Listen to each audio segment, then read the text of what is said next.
Praise God. Pwede po bang mabati ang inyong katabi ng mapagpalang umaga, kapatid? Ayan. Nabasa ka ba ng ulan? Ayan.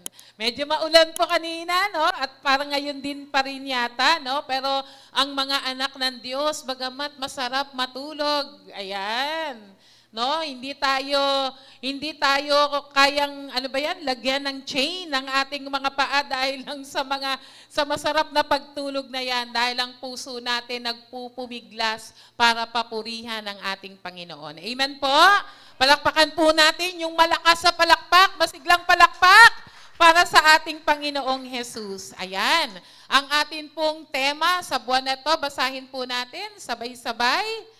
Christ's sufficiency is the answer, experiencing true fulfillment. Makikita po natin yan sa Colossians chapter 2, verse 9 to 10. At purihin ang Panginoon, alam ko pong tamang-tama, no, ang mga tema na ibinibigay po sa atin ng Lord. Dahil sa mga panahon na ito, parang hindi na yata napupuno o parang laging may kulang po sa atin. Ayan, ang atin pong title para po sa umagang ito ay From Scarcity to Sufficiency, Trusting in Christ Alone. Basahin nga po natin. From Scarcity to Sufficiency, Trusting in Christ Alone. Makikita po natin yan sa 2 Corinthians chapter 9, verse 8. Basa po tayo. Basta may verse dyan, basa po. Ready, go. Magagawa ng Diyos na pasaganain kayo sa lahat ng bagay at higit pa sa inyong pangangailangan upang sumagana kayo para sa mabubuting gawa. Basahin po natin ulit ito, yung gustong magmanifestong verse na to sa buhay nila. Basa po, ready ulit. Go! Magagawa ng Diyos na pasaganain kayo sa lahat ng bagay at higit pa sa inyong pangangailangan upang sumagana kayo para sa mabubuting gawa. Purihin ang Panginoon. Diyan pa lang sa 2 Corinthians 9 verse 8, busog na. Tama po ba? Nabusog ako kanina, kaya sabi ko, paano ako magtuturo? Ayan, nabusog ako doon sa merienda. No? Mamaya magugutom, pero kapag ikaw, binusog ng Panginoon, sa talata pa lang na ito, talagang masasabi mo, sapat-sapat na. Ano po bang storya ng 2 Corinthians chapter 9? No? Si Apostle Paul ay ipinagmamalaki niya po, no? Ang mga Kristiyano sa Macedonia dahil nga sila ay readyng magbigay lagi sa Panginoon. At sa pagmamalaki niya rito, alam niya na kasi nag-offer sila na tumulong, no? Dahil nung time na yon may parang recession, yan. No, yung parang may problem sa economy sa Israel at that time at kailangang suportahan ang gawain ng Diyos sa Israel. At ang mga mananampalataya, no, sa Macedonia, sa Corinth, ay sila mismo ang nag-offer that they want to help. And despite of the fact na meron din sila namang pangangailangan. Tayo po, di ba, kapag tayo ay parang nahihilingan na tumulong, ang nasasabi natin minsan, ako nga may kailangan din. Bakit ako ang hihingan o bakit ako ang tutulong? Pero alam niyo po ba, kung alam po natin ang pangako ng Panginoon, ang sino man na nagtitiwala sa ating Diyos ay kaya niyang pasaganain tayo sa lahat ng bagay. Sabihin nga po natin, lahat ng bagay. Yan. Pag sabi diyan, for God is able to make all grace abound toward you, that you always all sufficiency. No? Kapag nakukuha natin yung word na all, ibig sabihin, walang limitasyon, walang exemption. Tama po ba? Ibig sabihin, lahat nasasakop ng ating Panginoon. Sa panahon po natin ngayon, many people today live with an scarcity mindset. Bakit po? Kasi naririnig natin sa mga tao constantly They feel like they don't have enough, aren't good enough, or won't make it through life challenges. They worry about their finances, their health, their relationship, and the future, feeling as though they were always on the edge of lack and sufficiency. Ano po ba ang sinasabi ng mga scarcity mindset? Ay, wala ako. Yan, kulang ako. Kapag tayo hinihinga, no, lagi natin sinasabi, ay wala akong pera. No? Ako naman sinasabi ko, walang pera para dyan. Yan, di ba? May pera sa ibang gastusin. Lalo yung mga bata, no, pag nakahingi, parang nangihingi lang ng mabibili sa tindahan. Yung pala, bibilin sa mga malalaking department store. No? Kaya pag biruan, ay, wag muna ngayon, bibili ako ng sasakyan o bibili ako ng mga ganyan. Sarado lang ngayon eh. No? Parang ganon. No? Ang mindset po natin, karamihan ng mga tao, kapag hindi kilala yung Christ sufficiency, yung kasapatan at kapunuan kay Kristo, laging sasabihin na may kulang. Gipit ako. Ayan, kulang. No? We're not talking only about finances. No? Kahit sa ibang mga bagay, kahit po sabihin natin sa health, sa relationship, sa future, or in anything, laging sasabihin, I will never have enough. Sasabihin, I am not that strong.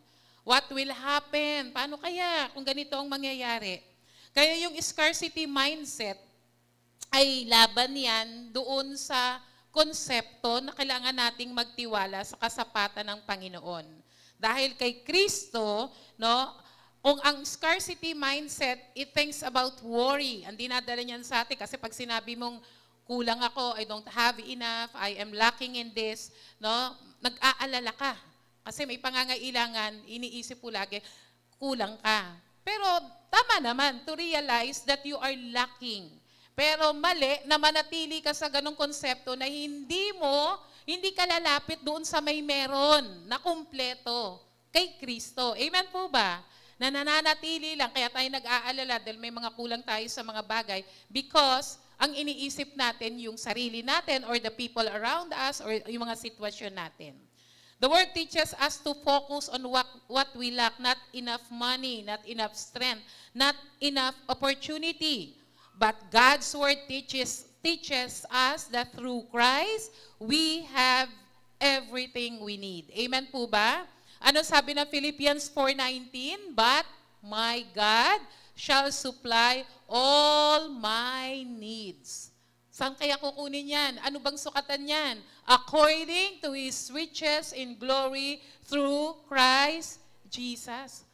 So, ang pinagkukuhaan pala ng source nito ay ang kalakihan ng kayamanan. Hindi lang po finances, hindi lang po pera, dahil hindi lang pera ang kailangan ng tao. May pangangailangan sa relasyon, may pangangailangan sa kalusugan, may pangangailangan sa pamilya, sa hinaharap.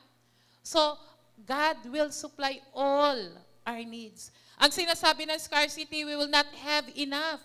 Pero ang sinasabi ng Psalm 23, the Lord is my shepherd. I will not lack anything. Amen po ba? Hindi ako kukulangin sa anumang bagay. Sinasabi ng scarcity, I am not strong enough. Pero ang sabi ng Philippians 4:13, I can do all things through Christ who strengthens me. So, nandun yung realization ng kakulangan o pangangailangan, pero hindi ka dapat hihinto doon. Dapat bumaling ka, pumunta ka doon sa panggagalingan ng magpro-provide, magpupuno at sasapat sa iyong pangangailangan. Kaya yung binasa po natin kanina sa 2 Corinthians 9 verse 8, ang sabi po dyan, God is able to supply everything we need at all times that we may abound in good work. So, etong 2 Corinthians 9 verse 8 ay mabibigyan po tayo ng 3 puntos na magiging gabay po natin patungkol po sa biyaya at kasapatan ng Panginoon. Number 1, scarcity o yung kawalan, no? O yung pagiging konti, it comes from trusting itself, in self. One of the greatest obstacles to experiencing God's sufficiency is the tendency to trust in ourselves instead of trusting in Christ. Na dumadating po pala yung kaisipan, yung kulang, dahil totoo naman, kulang.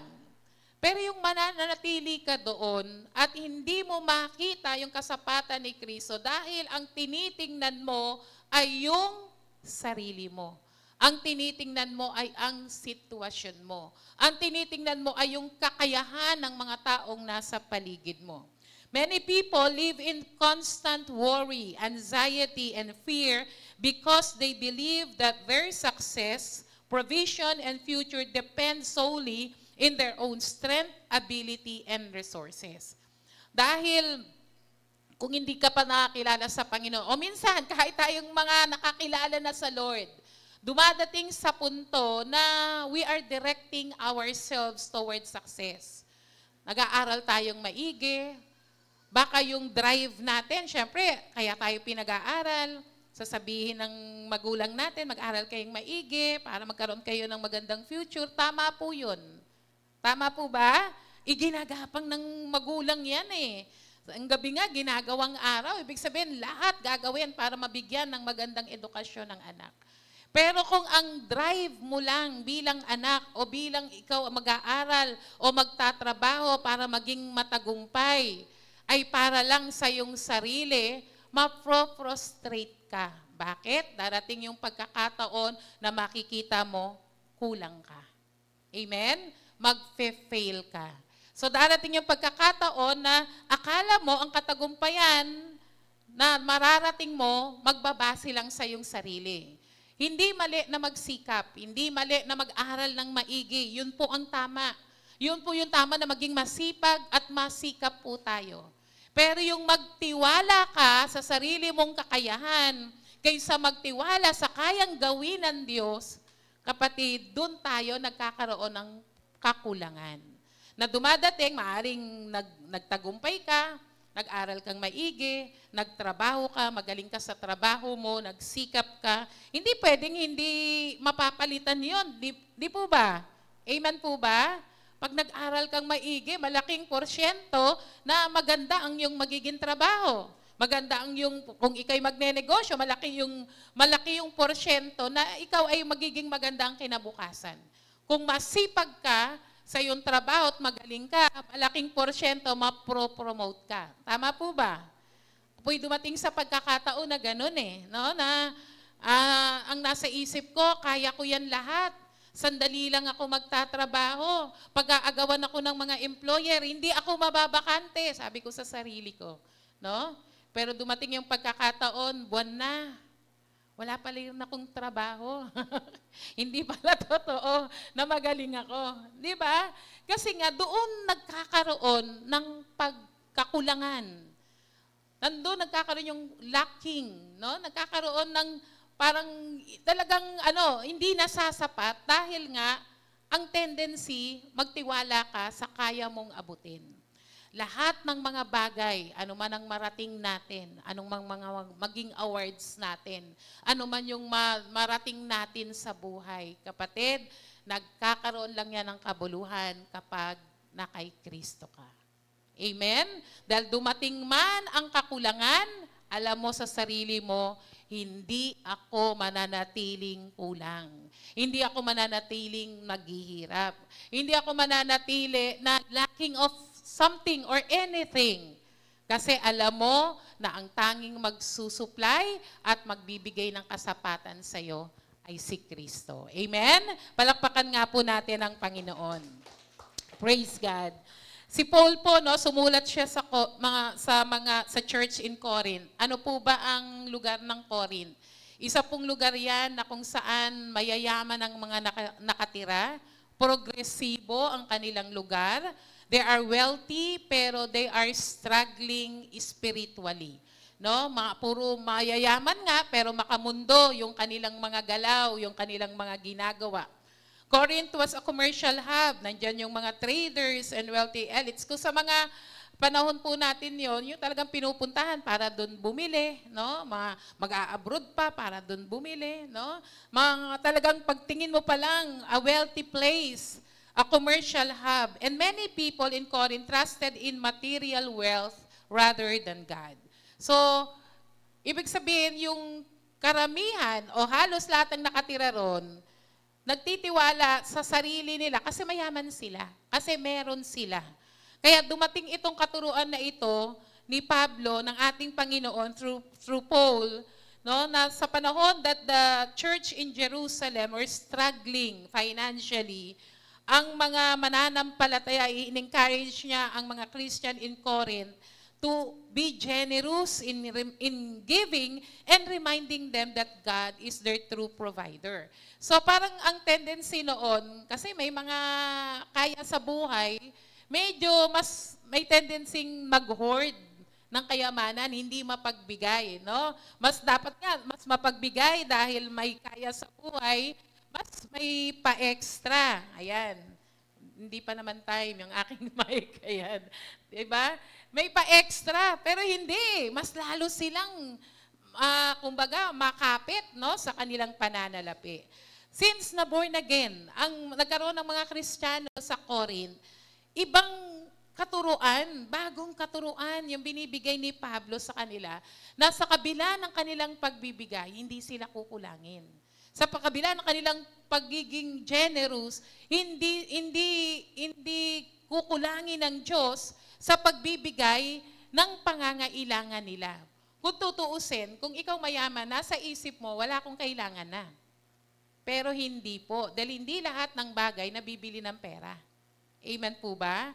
Hindi lahat ng bagay may tag price, no? Hindi lahat. At karamihan, at hindi pala karamihan, at lahat ng mga bagay na hindi kayang tapatan ng pera, isa lang ang pinanggagalingan, ang ating Panginoong Yesus. Amen? Palakpakan po natin ang Panginoon. Kaya nga po, no, si Paul, he reassures that God's grace is abundant. This message, no, sa panahon ngayon that many people struggle with fear of financial loss, Paul is teaching them that God is sufficient. God's sufficiency is greater than our resources. Kaya binibigyan po tayo ng paalala, huwag tayong magtiwala sa anong meron tayo. Huwag nating gawing Diyos ang ating mga ari-arian o mga kayamanan. Ang sabi ng Lord, maging steward, maging katiwala, maging manager tayo ng mga biyaya at kayamanan ng Panginoon. Amen po ba? Kaya kung ikay nagnenegosyo, galingan mo. Maging matapat ka sa Panginoon. Kung nagtatrabaho ka, maging matapat at masipag ka sa iyong trabaho. Kung nag-aaral ka, gagalingan mo yan dahil nagbibigay ng kaluwalhatian sa Panginoon. Ang sinasabi lang po dito, sa kung ano mang meron po tayo na inaakala nating sasapat na sa atin, hindi po yan sasapat.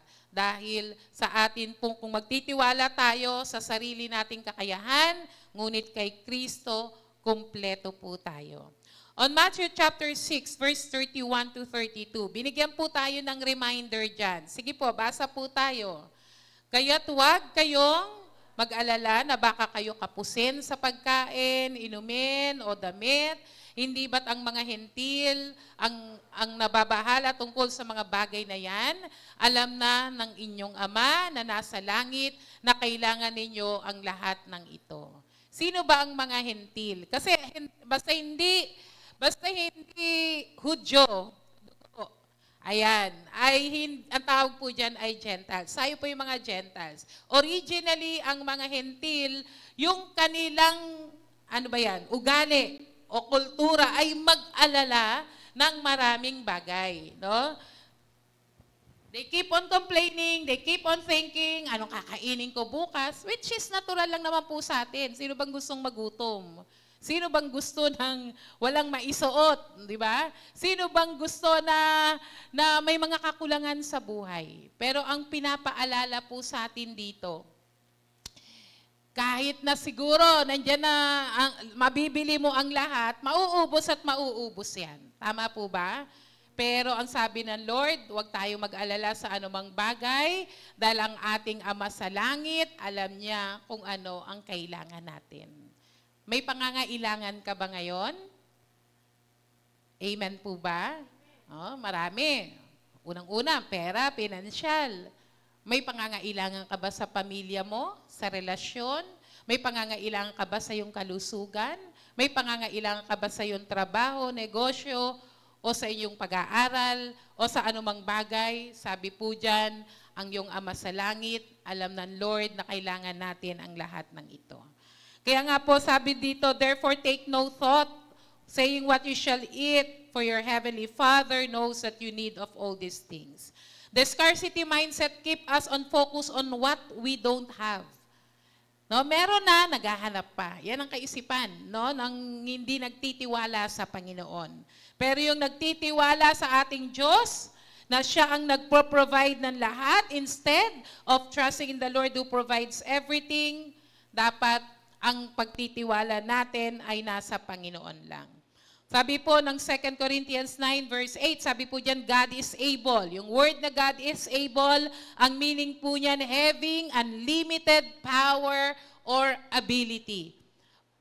Hindi po sinabi dito na si Lord, kaya niya ito, kaya niya yan, ito, mga iba, hindi. Ang sinabi po, God is able. Kayang-kaya ng ating Diyos, sa kanyang walang tigil at walang katapusang kapangyarihan na tayo po ipagpapalain. Sufficiency. Sufficiency means complete contentment, having all that is necessary. Kasi kung paiiralin po natin yung gusto lang natin, talagang walang katapusan. No? Sabi nung isang sabi niya, just $1 more. Kumita siya ng another dollar, sabi niya, another dollar more. Kumita siya ulit ng another dollar more. Hindi nasusuffice, hindi nakukontento yung sarili natin. Pero pag si Kristo ang iyong kasapatan, sasabihin mo, kompleto na ako. Sapat na ang tinatanggap ko. Palakpakan po natin ang Panginoon. Praise God. In Christ, we have everything we need, not because of our resources, but because of His divine nature and provision. Sabi po dyan, no, yung that is able to bless you the sufficiency of all things that you may abound. Pag sinabi pong abound, it means to overflow. So yung kanina, sufficiency, sapat. Ito, abound, it means hindi lang sapat, ibig sabihin, umaapaw, having more than enough. Amen? Kanina po'y nagturo, no, sa first service, Yahweh El Shaddai. At isa po ito sa pangalan ng ating Diyos, no? Besides sa mga Jehovah Jireh, Jehovah Rapha, ang Yahweh El Shaddai, it means the God who is more than enough. Amen po ba? God who is more than enough. Hindi lang pala gusto ng Diyos na sapat. Ang gusto ng Diyos, nag-uumapaw ka. Amen. Palakpakan po natin ang Panginoon. Praise God. Next po, sabi po dyan, sa next po natin. Sige po, number 2, Christ is our sufficiency in all things. Si Kristo ang kasapatan natin sa lahat ng bagay. Sa kanina po binasa natin sa 2 Corinthians, no, na in all sufficiency, na sa lahat ng bagay ay tayo po ay mapuno at magkaroon ng kasapatan. Katulad po, no, many people today believe that success, security, and sufficiency comes from material wealth. Kasi kapag tinanong natin ang mga tao, paano mo masasabi na successful ka? Ang isasagot sa atin ay, kahit tayo, ang isinasagot natin ay okay naman po, na katapos ang aking mga anak, may mga trabaho sila, may trabaho naman po ako. Madalas, ganun natin dinidefine ang success. In a way, tama, pero hindi lang po yun ang magdi-define ng success sa buhay natin. Again, no, kung yun lang ang pagbabasihan natin, pag nawala na ang kinang ng mga bagay sa buhay mo ngayon, ng mga temporaring mga bagay, mawawala na rin yung definition ng success. Akala natin, pag secured na tayo, ay okay na at sapat na tayo. Dahil may mga material wealth tayo, may mga personal or social status tayo. But the Bible teaches us that true sufficiency is only found in Christ. Sa binasa po natin kanina sa 2 Corinthians 9 verse 8, yan, ano nga po natin ulit, no? Yung sabi sa 2 Corinthians 9 verse 8, and God is able to make all grace abound towards you, that you all having sufficiency in all things, no? Napakasaganain kayo sa lahat ng bagay.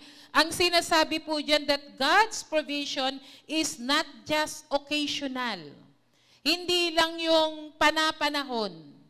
Ibig sabihin, sa lahat ng pagkakataon, maaasahan natin ang biyaya at pagtugon ng Diyos sa ating pangangailangan. Amen po ba? Kaya nga yung word na God is able, sa Tagalog po, magagawa ng Diyos. Pag sinabing magagawa ang Diyos, walang limitasyon ang kanyang kapangyarihan para pasaganain po tayo. It's not occasional or limited. It is abundant and constant. Kaya nga sabi po dyan, no, yung word na abundant, yung kasaganaan na yan, yung word na higit pa. Sabihin nga po natin, higit pa. Gusto nyo ba yun? Oh, wow, sarap ng word na higit pa, no? More than. Sabi nung binasa natin, no? More than. God having all sufficiency in all things. Sa Tagalog na binasa natin kanina, more than. Ang gusto ng Lord, hindi lang sapat, hindi lang masagana, kundi nag-uumapaw and very constant. Hindi patigil-tigil na katulad ng ulan. Kung baga sa ulan, gusto natin, dire-diretso ang ulan. Amen? Dire-diretso ang pag-shower ng blessing sa atin pong buhay. Amen? Palakpakan po natin si Lord. Praise God. Kaya nga po, when we said we have sufficiency in Christ, meron po tayong complete contentment. Hindi nangangailangang, paano po ba natin parang, yung dati, parang yung gutom mo, yung greed, hindi ma-satisfy. Yung paghingi mo ng more is para lang, alam mo ba yun? Yung para kang nag-hoard, no? Kuha ka lang ng kuha, no? Gusto mo marami ng marami. Pero ito yung nagsasabing pag-sufficiency, alam mo, sapat na to, Panginoon. Amen po ba? Nagigets niyo po ba? Yung kung dating sa buhay ay sino bang umaayaw sa pagpapala? Well, hindi ka aayaw niyan. Pero hindi na yun ang basihan mo lang. Na kung ano man yung meron ka ngayon, at sa biyaya ng Panginoon, masasabi mo, sapat-sapat, Lord. Sapat-sapat, Lord. Meron po kami ngayon. Sapat po ang ibinibigay mo. Pero ang gusto nga ng Lord, hindi lang basta sasapat. Gusto niya umaapaw. Mamaya po, sa number 3, alamin natin kung bakit ba hindi lang sapat ang gusto ng Lord, ang gusto niya pag-apawin tayo. The sufficiency of Christ in every area. Kaya nga sabi doon sa binasa natin sa 2 Corinthians 9 verse 8, sufficiency in all things. Sufficiency in all things. No? Kasapatan, kasaganaan sa lahat ng bahagi ng ating buhay. Unang-una po, Jesus provides all the sufficiency in all things. By Christ alone being our source, ang ating spiritual na kasapatan. Without Christ, we are lost and empty. Spiritual sufficiency. Lahat po tayo galing dyan. Kung sa panahon pong ito ay nag-aalala ka pa rin ng spiritual na pamumuhay mo, hindi ka sigurado sa kaligtasan na meron ka. Kung dumating ba si Lord ngayon, kung kunin ba tayo ng Lord ngayon, sigurado ka ba na ikaw ay sa Panginoon? Sigurado ka ba na may kaligtasan ka? Sigurado ka ba na pupunta ka ng langit? Dahil sa ating spiritual na buhay, ang tanging magbibigay lamang ng kaligtasan, ang katotohanan, ang daan at ang buhay, walang iba kundi si Kristo. Amen? Without Christ, we are lost and empty. Alam natin yung buhay natin before we meet Christ. no? Talagang puro po tayo patapon, madudumi. Hindi mapapatawad ang kasalanang ating nagawa. Pero mabuti ang Diyos, puno ng biyaya. Ano man ang ating mga kasalanan at karumihan, pag tayo lumapit sa Diyos, handa po siyang magpatawad. Amen? Dahil sa Diyos, siya lamang po ang magpapatawad ng ating kasalanan. Sabi ng 2 Corinthians 12 verse 9, My grace is sufficient for thee. Sabi po dyan, basa po tayo. Ganito ang kanyang sagot, ang kagandahang loob ko ay sapat na para sa iyo sapagkat lubusang nahayag ang aking kapangyarihan kapag ikaw ay mahina. Kaya't buong galak kong ipagmamalaki ang aking kahinaan upang manatili sa akin ang kapangyarihan ni Kristo. Sa panahon na tayo po'y nanlulupaypay spiritually, sa mga panahon na hindi mo kayang labanan ang mga tukso sa buhay mo. Sa panahon na akala natin na tayo'y nararamdamang dry, no? Talagang ang ating spiritual na pamumuhay ay layo sa Diyos. Kapatid, lumapit lamang tayo sa Panginoong Yesus. Mag-connect tayo ulit sa Panginoon. Tandaan po natin, hindi po natin kayang mabuhay layo sa Diyos. Tama po ba? Wala po tayong kwenta, wala tayong value kapag tayo ay layo sa Panginoon. Nagkakaroon lang po tayo ng buhay, nagkakaroon lang po tayo ng kwenta, ng value kapag nakakonect po tayo sa ating Panginoong Yesus. Kapatid, malayo ka ba ngayon sa Panginoon? Nanlalamig ba ang iyong pananampalataya? Dumarating ba sa pagkakataon na mahina ka sa harap ng mga tukso? Kapatid, si Jesus ang kasapatan para sa iyong spiritual na pamumuhay. Kahit sa mga pagkakataon na pinanghihinaan ka ng loob dahil sa mga nangyayari sa iyong paligid, sa nakikita mo sa mga kapwa mo, mga lingkod, na nakikita mo sa mga bagay na gusto mo sanang magpatuloy sa Panginoon, pero na natitigilan ka sa mga nakikita mo, kapatid, magpatuloy ka sa ating Diyos. Look unto Jesus, the author and finisher of your faith. Amen po ba? Palakpakan po natin si Lord. Christ is the source and all sufficiency sa ating pong spiritual na pangangailangan. Even in our emotional sufficiency. Marami pong mga tao, they struggle with fear, anxiety, and depression. Mga bagay sa ating kaisipan, sa ating emosyon, sa ating nararanasan, mga relasyon o mga bagay na talagang nahihirapan po tayo, no? Sa ating kaisipan, sa ating mga emosyon. Nakakaranas ba tayo ng matinding kalungkutan?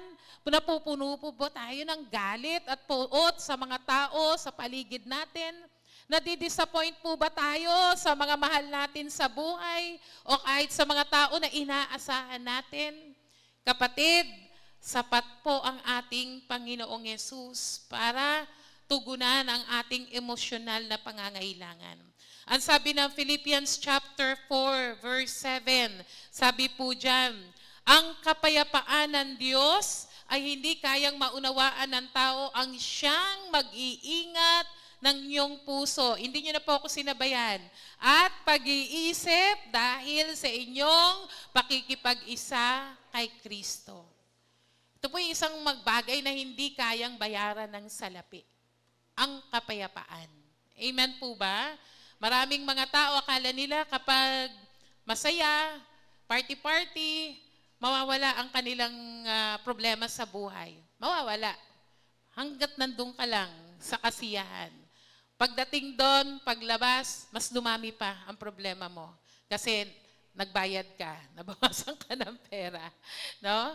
At mga tao bumibili ng masarap na higaan. Masarap naman talaga yun, no? Yung mga higaang malalambot. Aircon, lalo na sa panahon ngayon, masarap na ka-aircon. Biyaya yan ng Lord, ini-enjoy nga rin po natin.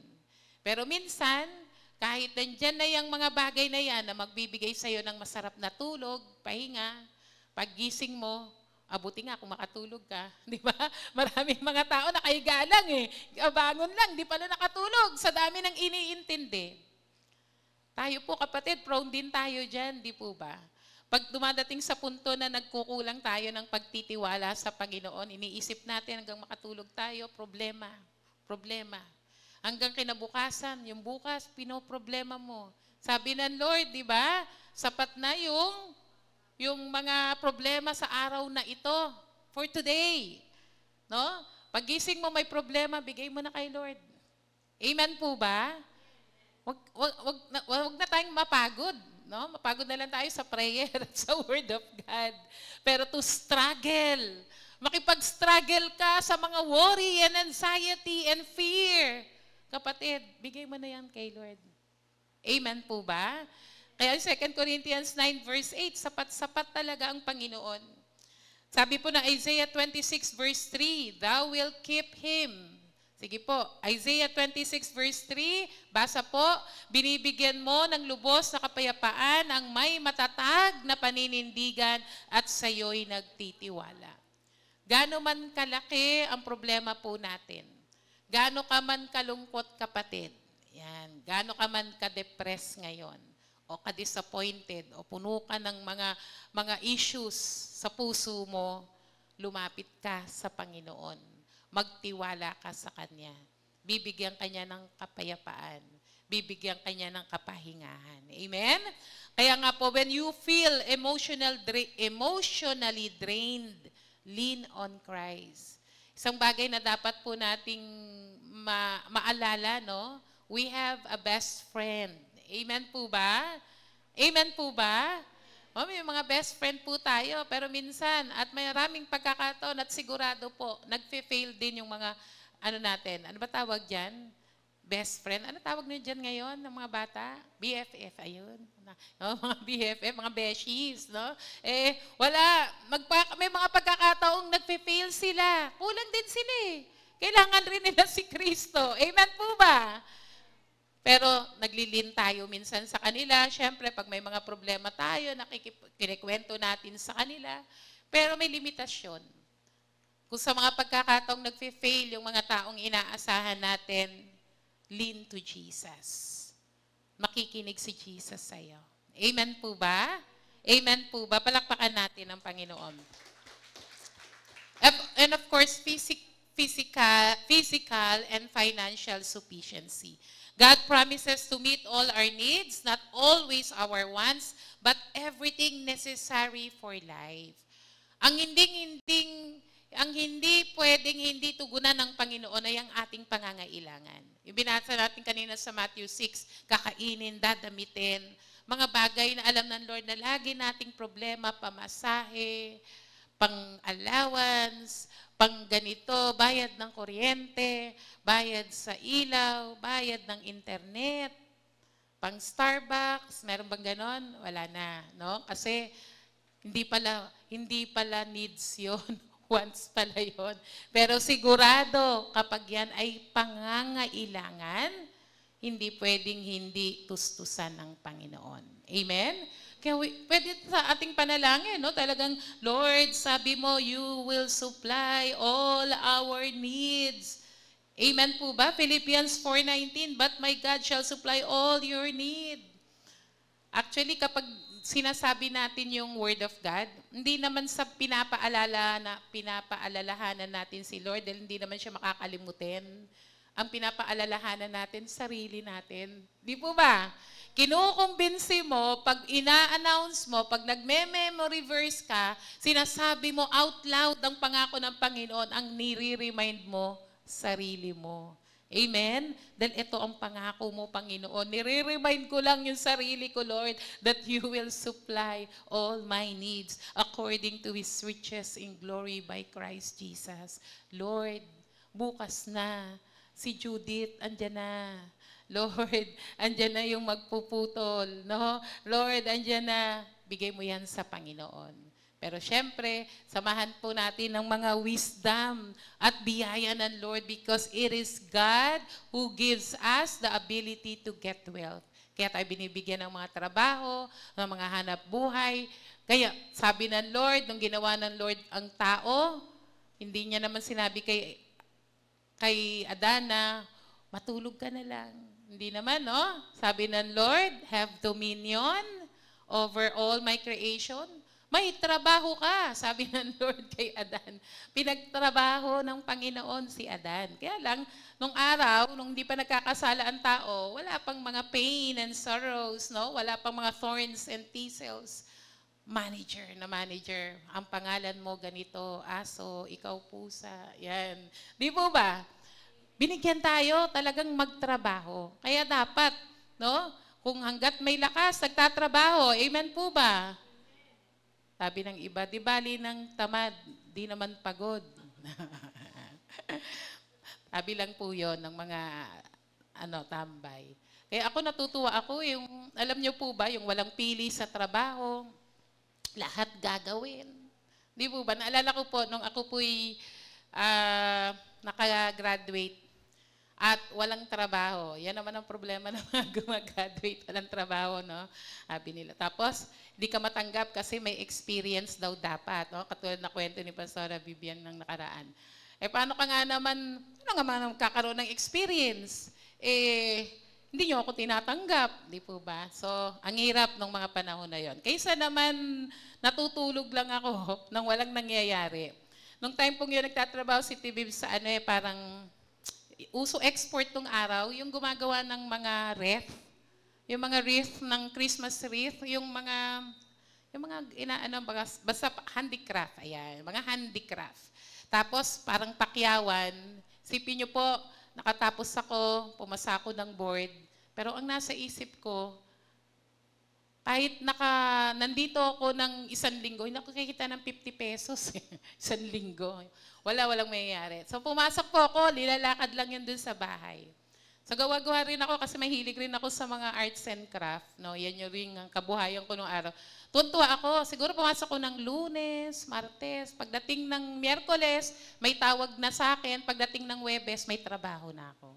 Alam niyo po, in-honor ng Lord, no? Yung kagustuhan ko, Lord, walang mangyayari dito, no? Kung may mga tendency po kasi tayo ngayon na yung sabi po nila, pero hindi po sa lahat. Sabi daw po ng survey, marami daw pong tao na masyado sa entitlement, no? Yung dapat ito ang sweldo ko, o dapat ito yung gagawin ko, dapat ito yung trabaho ko. And I believe, hanggat may lakas tayo, at may opportunity. Kasi sabi ng Lord, He gives you the power to get wealth. So mag-open ang Lord ng opportunity para sa atin. Kahit hindi pa shoot muna sa trabaho mo, okay lang.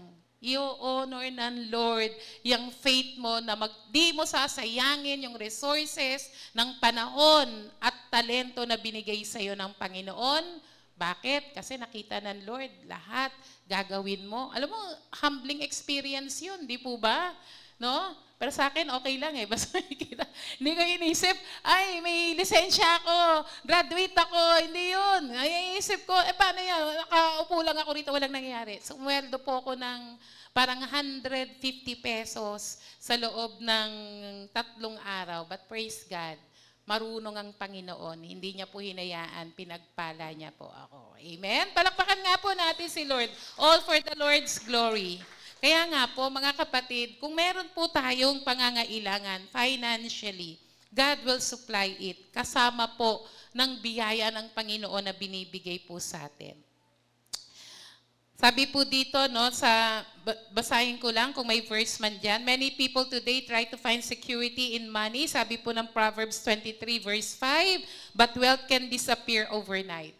Ang daw po kasi ang pera parang may pakpak. Totoo po yan, di ba? Buti nga kung dumapo, minsan di na dumadapo, lumilipad na agad. Nahabol mo na lang. Di po ba? Mayroon pong mga ganon. And number 3, Christ is our sufficiency in all things. Christ is our sufficiency. Number 3 na po pala tayo. Okay, kanina pa pala yun. Number 3, we are called to abound in good works. Basahin nga po natin. We are called to abound in good works. Kanina po, no, nabanggit ko na in all sufficiency, the Lord will bless us so that, no, sabi po ng verse kanina, always having all sufficiency in all things, may abound to every good work. Paki-flash ulit po yung 2 Corinthians chapter 9 verse 8. Sabi, sa lahat ng bagay, ayan, basa po tayo ulit, balik lang tayo. Magagawa ng Diyos na pasaganain kayo sa lahat ng bagay at higit pa sa inyong pangangailangan upang sumagana kayo sa mabubuting gawa. Yun pala yung reason na si Lord gusto niya sapat, gusto niya masagana, gusto niya higit pa sa iyong pangangailangan. Bakit? Sabi doon, upang ikaw ay makitaan ng mabubuting gawa. Why does God give us more than enough? Sabi ni Paul dyan, God provides sufficiency so that we may abound in good work. Sabi po, no, sa mga pangangailangan po na yan, sa mga pinagpapala ng Panginoon, sabi po ng Luke 6 verse 38, ano pong sabi dyan? Magbigay kayo at kayo'y bibigyan, hustong takal, siksik, liglig, at umaapaw pa ang ibibigay sa inyo, sapagkat ang panukat na ginagamit ninyo sa iba ay siya ring gagamiting panukat sa inyo. Sa biyaya po ng Panginoon, makikita po natin, no, na sa maraming bagay, pinagpapala po tayo ng Panginoon ng ustong takal. Yung ustong takal, just enough doon sa pangangailangan natin. Pero ang gusto ng Lord, not only good measure, pressed down, shaken together, and running over. God blesses us so that we can be a blessing to others. Kaya po tayo pinagpapala ng Panginoon ng sobra-sobra sa ating pangangailangan. Hindi para ipunin, hindi po masamang mag-ipon, tama po yun, ha? Pero yung alam mo na kaya ka pinagpapala ng Diyos ng sobra sa iyong pangangailangan para meron kang maitulong sa iba. Christ's sufficiency is not just for our comfort and security. It is so that we can overflow into the lives of others. Hindi lang po pang sarili. Hindi lang po pang atin lang. Kasi yung enough, okay atin sa need. Pero yung more than enough, anong gagawin mo dyan?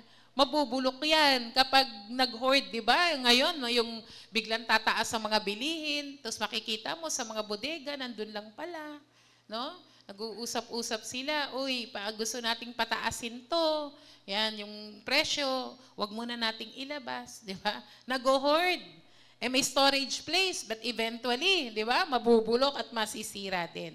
Tayo po, kaya pinagpapala ng Panginoon kasi gusto niya mag-overflow sa ating buhay para tumulong tayo sa iba. When God provides for us, it is not just for us to store up, but so that we may bless others and advance His kingdom. Kaya nga po tayo bahagi ng simbahan. Kaya po tayo naglilingkod sa Panginoon. At alam po natin na ang bawat isa po sa atin na dinala ng Lord rito ay may bahagi para makatulong po tayo, una sa ating mga kapatid, no, sa ating pamilya, sa mga mahal natin sa buhay, sa mga kapatid natin sa church, even outside ng church. No, magamit po tayo ng Panginoon para mapagpala po natin ang iba. God overflows in us so that we can bless others. God does not only meet our needs, He overflows it. Sabi po ng Matthew 5 verse 16, let your light shine before men. Basahin po natin.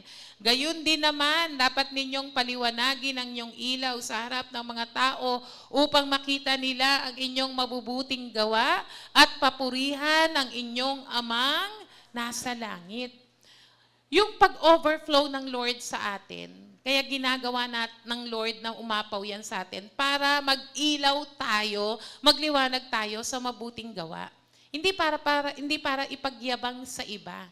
Para kapag may natulungan ka, kahit hindi mo yan ina-announce, so alam ng iba, no? Sabi ka, pag ikay tumulong, huwag mong ipaalam sa kaliwa mong kamay, yung ginagawa ng iyong kanang kamay. Ang sinasabi lang it is between you and God kapag tumutulong ka. Kasi ang reward mo sa langit, di po ba? Kapag napalakpakan ka na dito sa lupa, ay, wala na sa langit. No? So okay lang na walang honor dito. Pero syempre kapag may tumulong sa atin, nagpapasalamat dapat tayo. Amen po ba? No? Pero ibig sabihin, tumutulong ka hindi para i-appreciate ka lang basta ng mga tao, kundi para i-advance mo ang kingdom ng Lord. At ang sabi sa Matthew 5:16, let your light so shine before men. Ay, gamitin po natin yung mga pagpapalang yan para magliwanag tayo ng gusto. At sabi doon, so that they may see your good works and glorify your Father which is in heaven. May kapatid po tayo, nagpatotoo kahapon. Kahapon, sa Don't Watch. Ayan. At nag-try po siya na i-try yung ibang lugar. At sabi niya, iba po yung naramdaman ko eh. Sabi niya, iba po dito. Kasi, may nag-iintindi po sa akin dito. May nag-aalaga sa akin dito. May, kumbaga, naranasan niya na yung mga tao, for God's glory sa simbahan, ay iniintindi siya. Na may pangangailangan siya o may sakit siya or kung ano man, nakikita niya yung pagdamay. Tayo po mga kapatid, ibig sabihin, yung naranasan niyang yun, nagtulak, it resulted in glorifying God. Amen po ba? In glorifying God.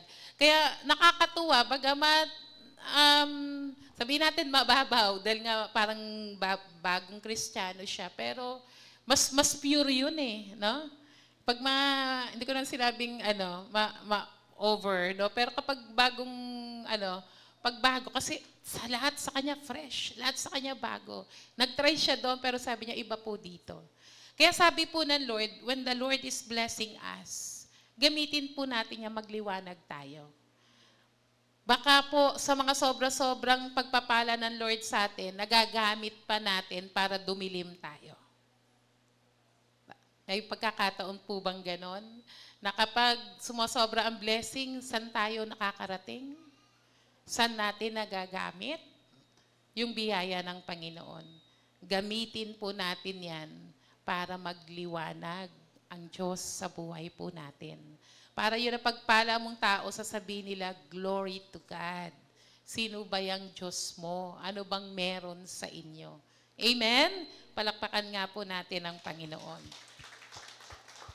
Sabi po ng Ephesians 2 verse 10, we are His workmanship.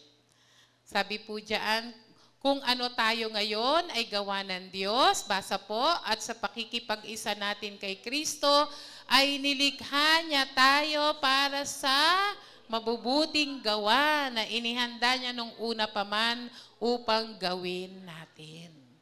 Sipin mo, yun yung purpose ng Lord eh. Yung good works, born again ka, after that, magliwanag si Kristo sa buhay mo. Na yung buhay po natin, talagang makita yung workmanship ng Lord. Makita talaga na, sino yung creator mo? No? Parang, di ba, yung mga gumagawa ng mga, let's say, libro, mga author, ano ba tawag dyan sa mga yan? No? Meron talagang, may mga creations sila, di ba? May mga tatak, kasi ito ang gumawa. Ang mga Kristiyano, dapat sa mga ginagawa natin, sa mga pagpapalang tinatanggap natin, makita po talaga, gawang Kristo yan. Amen? Amen po ba yan? Di ba kapag may mga tayo, may mga tatak, mga branded, di po ba? Mas mahal yun. Ito, walang katapat na halaga. Dahil nilikha ka ng Panginoon, hinulma ka ng Diyos para makita ang mabubuting gawa sa buhay mo. Amen? Palakpakan nga po natin ulit si Lord. Dapat po, habang nakikinig po tayo, ay nababalikan na po natin, ano bang ginagawa ko para mag-shine si Lord, para matuwa ang Panginoon sa buhay ko? Ano bang ginagawa ko sa mga sumusobrang pagpapala ng Panginoon? Yan. Makikita po natin in the early church, ang Acts chapter 4, verse 32 to 37, nagsisimula na po dumami ang mga mananampalataya. Marami po sa kanila ay nagbenta ng kanilang mga ari-arian para tustusan yung pangangailangan ng simbahan. Si Barnabas po, no? Siya po ay ginamit ng Panginoon. He even sold a field and gave the proceeds to the apostles. Alam din po natin, si Barnabas ay isa sa mga ginamit ng Panginoon kasama ni Paul, no? Para mag-expand ng gospel. Even in the Macedonian church, in 2 Corinthians 8 verse 1 to 5, though in their deep poverty, they gave beyond their ability with great joy. Sabi po diyan, they first gave themselves to the Lord. Mga kapatid, baka may pagkakataon po na hanggang sa oras na ito ay nagtatanong pa tayo ng patungkol sa pagbibigay natin sa Panginoon. Baka meron po sa atin, hindi pa rin nagpa-practice ng pagbibigay ng ikapo, pagbibigay ng kaloob sa Panginoon. Na hirap pa rin ang puso para makumbinse na talagang gamitin ko. No, kaya nga sabi diyan para maibigay mo yung nararapat sa Panginoon, ibigay mo muna ang sarili mo sa Lord. Dapat surrender ka na sa Panginoon. Alam po natin sa pagdating po sa pagbibigay ng ating mga ikapo, ang Lord hindi po tumitingin sa halaga. In the first place, hindi kailangan ng Panginoon ang ating mga pera. Hindi po ba? Mayaman ng Diyos Pero gusto ng Lord pagpalain tayo. Amen po ba?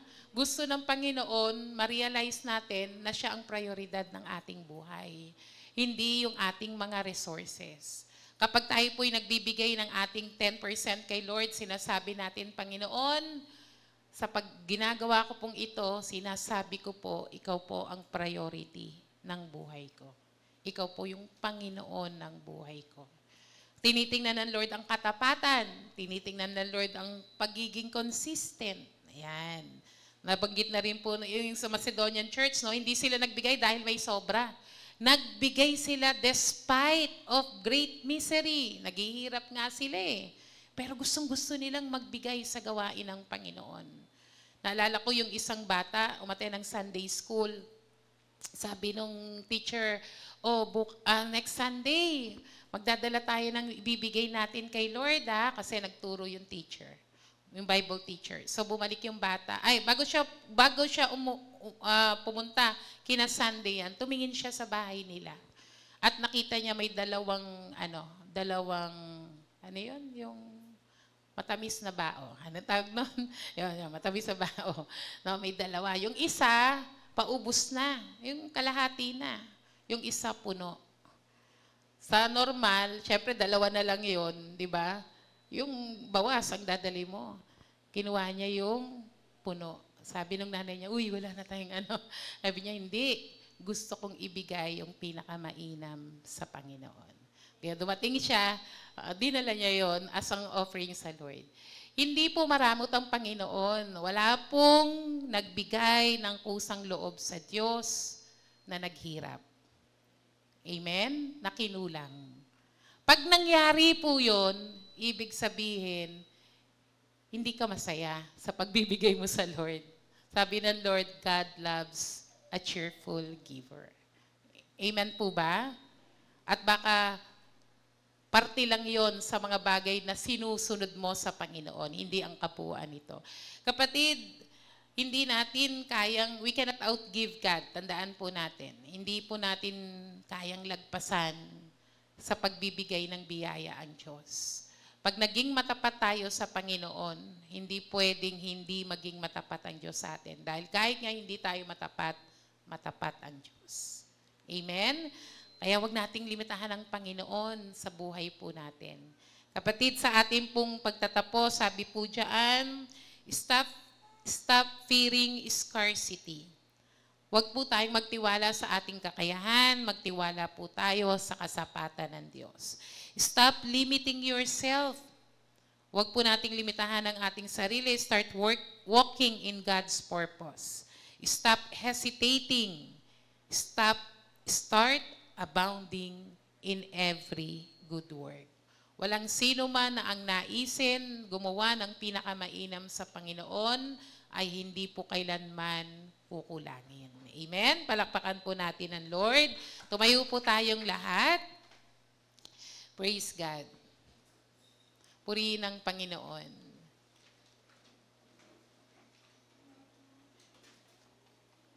Kapatid, nawa ang katuruan ngayong umagang ito ay tumugon sa mga tanong na meron po tayo. Lahat po tayo sa oras na ito, may kulang, may pangangailangan. Kaya nga po dumadating yung pagkakataon na may mga kulang tayo para ma-realize po natin we need to depend on God alone. Sa Diyos lang yung pinanggagalingan ng lahat ng bagay. Huwag mong limitahan ng Diyos sa pagdating lang sa pinansyal o sa pera because God can do more than sa mga pinansyal o material na bagay. Kung meron ka ngayong pangangailangan na kagalingan, kaya kang pagalingin ng Diyos. Kung may nangangailangan ngayon ng pag-aayos sa iyong relasyon, kayang ayusin ng Panginoon. Kung ikaw ay nalulungkot, nahihirapan, nade-depress, na-prostrate sa mga nangyayari sa paligid mo, kaya kang bigyan ng Diyos ng kapayapaan. Kung may mga bagay na nahihirapan ka ngayon sa pagharap mo sa mga tukso, o tila ikaw ay nanlulupaypay sa pananampalataya sa Panginoon, o para kang natutuyo at ang relasyon mo sa Diyos ay hindi maayos, lumapit ka lang sa Panginoon and have rest in God, sa Kanyang salita, sa Kanyang presensya. We will sing this song at habang inaawit po natin, deklarasyon na rin po ito na kung sino si Kristo sa buhay po nating lahat. Jehovah Jireh, my provider, you are more than enough for me. Jehovah Jireh, you're my healer. By your stripes I've been set free. Jehovah Shammah, you are with me to supply all my needs. You're more than enough, more than enough, more than. Hallelujah. May we sing it again? Bawat pagbigkas po sa atin, sabihin natin, yes, Lord! Ang kinit mo ang bawat talata na yung kinakanta sa Panginoon. You are more than enough. Let's raise your hands to God. Taas po natin ang ating kamay sa Panginoon. For the Lord will supply. You're my healer. By your stripes I've been set free. Jehovah Shammah, you are with me to supply all my needs. You're more than enough, more than enough, more. Everybody sing it! Ano man ang mga pangangailangan mo sa Panginoon? Jehovah Sing Shammah, it today! Jehovah Shammah, you are with me to supply all my needs. You're more than enough, so much more than enough, more than enough for me. Jehovah Shammah, you are with me to supply all my needs. You're more than enough, more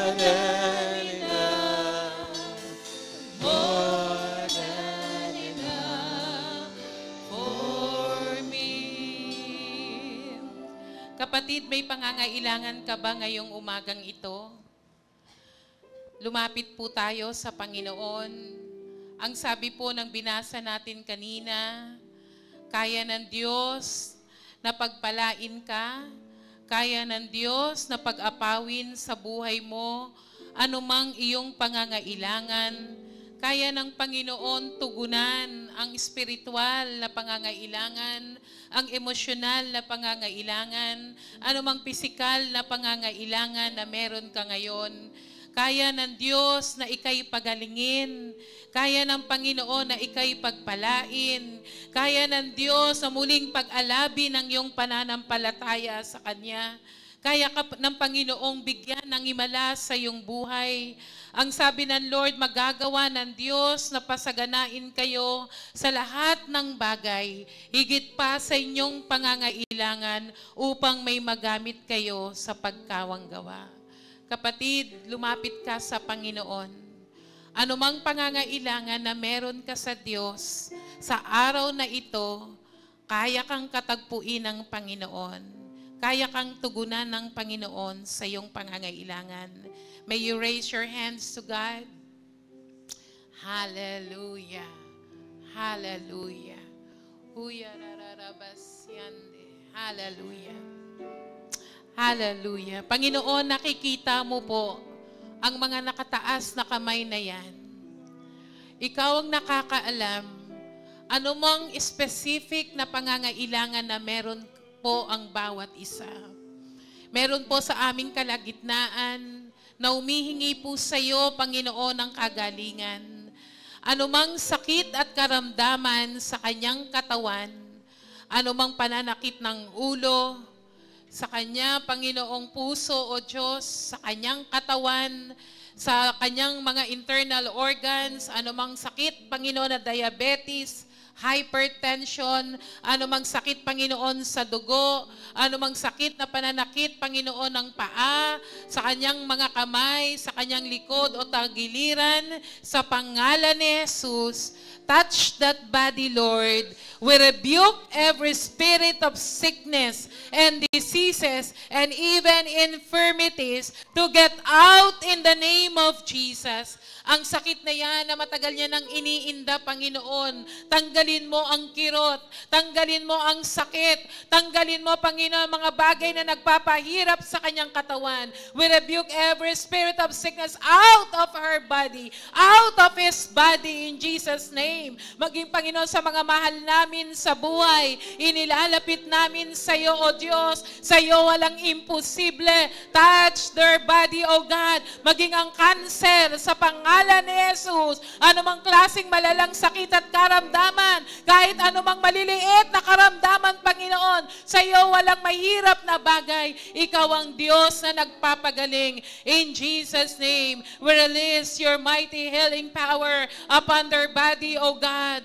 Be set free. Be healed in the name of Jesus. For God is our great healer. Our God is our great healer. He heals your body. He is Jehovah Rapha. In the name of Jesus, matunaw anumang mga bukol, anumang pananakit sa kanyang ugat sa pangalan ni Jesus, sa kanyang dugo, kakulangan sa pangalan ni Jesus. In Jesus' name, luluhod anumang klase ng pangalan ng sakit at karamdaman sa pangalan ni Jesus. And Father, I pray, Lord, sa lahat na may mga emosyonal na problema, Lord, in the name of Jesus, marami sa aking mga kapatid, Panginoon, may problema, Panginoon, sa kanilang emotions, the issues of their hearts, oh God. Marami, Panginoong, nade-depress, marami mga luhaan, marami, Panginoon, Lord, in deep loneliness, oh God, matinding kalungkutan sa kanilang puso, ano mga, Panginoong, mga bagay o sino man ang nakapanakit sa kanila, Panginoon,